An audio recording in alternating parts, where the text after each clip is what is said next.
How's it going, everyone? Bass here. So in today's video, I wanted to talk a little bit about Packers quarterback Jordan Love and specifically what they should or what they might do in the future with him. Before I get this video started, if you are new here and want more Packers news, analysis, and updates with training camp right around the corner, please consider going down, clicking the subscribe button. It supports my channel a ton, as well as leaving a like on the video. And make sure to turn on post notifications, as I will be posting highlights and recaps from every day of training camp starting on the 27th, so make sure to not miss it. Alright, so to get this video started, first I wanted to go over contracts of both Aaron Rodgers and Jordan Love, as this may play a big part in things for the future. For starters, we know Aaron Rodgers is signed through 2026, where he'd be 43 years old. We don't know when Aaron Rodgers will technically retire. It could be after the season, it could be in 2025, it could be in 2026. I don't think he'll play till 43, but at this point, who knows? But for the sake of contract logistics, let's say Aaron Rodgers will play till at least 2024, where he's 41 years old, and his cap number will be $40.7 million.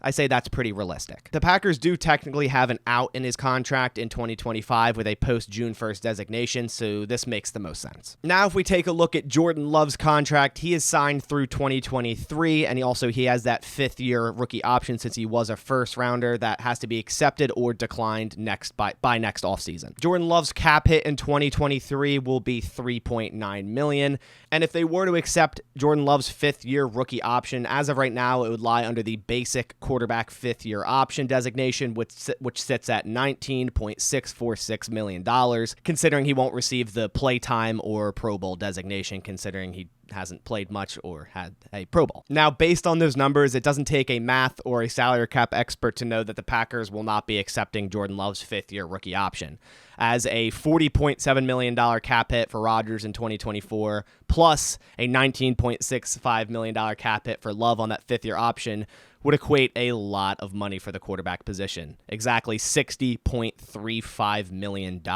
And simply put, no team would spend that much money for the quarterback position, especially on a backup quarterback. I mean, unless you're the Bears, of course. So one thing's fairly certain. The Packers will have Jordan Love as a backup quarterback through the 2023 season, and then, of course, they will have to make a decision. Sign him long-term to take over when Aaron Rodgers retires, trade him away during the 2022 or 2023 season, or let him walk in free agency after the 2023 season. And you would think if they were to not sign him long-term after this rookie contract, they would like to get some compensation back since they did spend that first rounder on him. And the latest they could trade Jordan Love in this regard would be week 8 of 2023. Then in terms of extension, you have to ask, what sort of deal would Jordan Love want in order to keep him around? I'm sure he'd want guarantees to start for the Packers in 2024 or 2025 at the latest, where he'd be 26 and 27 years old, respectively.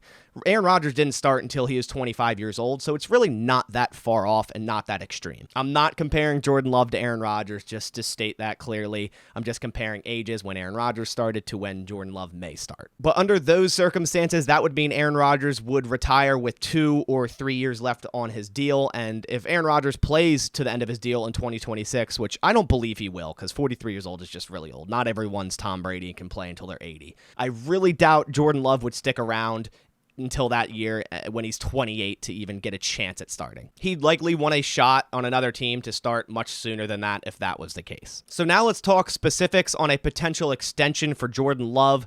Up to this point, Jordan Love should not warrant a ton of money. He really doesn't have any leverage to do so. Unless he plays super well this preseason or has to come in for an extended period of time due to an injury, knock on wood, I just don't see him commanding that much. So then it would really be up to Jordan Love to accept to wait out Aaron Rodgers for him to retire, which honestly I think would benefit Jordan Love the most, given Aaron Rodgers does indeed retire in 2024 or 2025. If we look at the current highest paid backup quarterbacks that aren't still on the rookie deal for this upcoming season, ironically, number 1, Mitch Trubisky, $7.4 million average per year.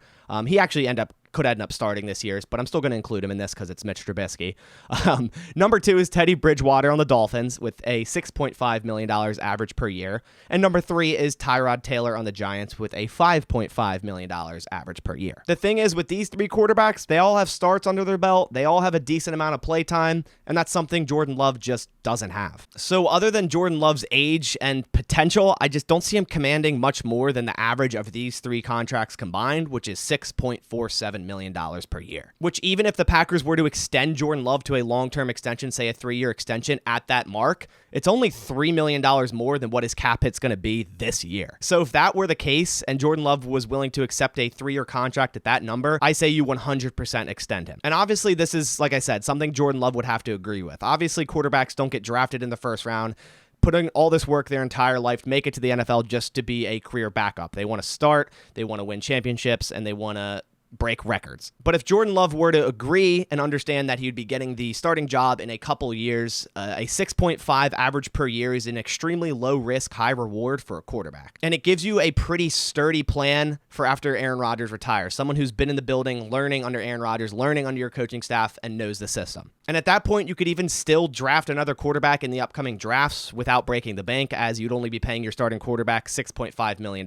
per year. So we'll see how this unfolds in the next couple of years, but this much is clear. Jordan Love won't be starting anywhere, likely until his next contract, wherever that may end up being, in Green Bay or somewhere else. This is unless the Packers were to, say, trade him tomorrow to a quarterback-needy team. I just don't see him playing until his next contract, like I said. And if he were to want that and wanted to start somewhere as soon as possible, it won't be in Green Bay, obviously, and they should trade him at least to get some compensation back. But Brian Gutekunst clearly likes Jordan Love, or else he wouldn't have drafted him in the first place and spoke so highly of him, so I think he wants to keep him in the building as the successor for Aaron Rodgers. But I want to know what you guys think. Do you think they should just trade Jordan Love now, get whatever compensation they can get? Do you think they should wait it out, see if Jordan Love wants to extend? Or would you agree with something like this, a around $6.5 million average per year mark for Jordan Love, a low-risk, high-reward deal? Just leave what you think about this whole situation down in the comments. But that about does it for this video. I'll catch you on the next one. Thanks for watching. As always, go Pack Go.